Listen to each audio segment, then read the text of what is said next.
Hi friends, welcome to Reshu's channel. ഞാനിന്നൊരു മുട്ട അവിയൽ തയ്യാറാക്കുവാണേ. അതിനു വേണ്ട അവിയലിൻ്റെ കഷ്ണങ്ങളൊക്കെ അരിഞ്ഞു. അതിലേക്ക് ഉപ്പും മഞ്ഞളും ചേർത്ത് വേവിക്കാൻ വെക്കുക.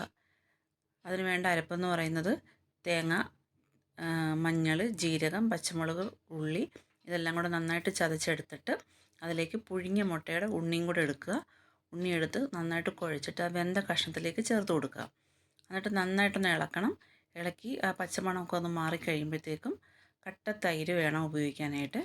അത് പുളിയുള്ളതാണെങ്കിൽ 1 സ്പൂൺ മതി, പുളിയില്ലാത്തതാണെങ്കിൽ 2 സ്പൂൺ ഉപയോഗിക്കുക. എന്നിട്ട് നമ്മൾ ആ മുട്ടയുടെ വെള്ള അരിഞ്ഞു വെച്ചിട്ടുണ്ടായിരുന്നു, അതും കൂടെ അതിലേക്ക് ഇട്ട് കൊടുത്തിട്ട് നന്നായിട്ട് ഒരു 2 മിനിറ്റ് നന്നായിട്ടൊന്ന് ഇളക്കി കൊടുക്കണം.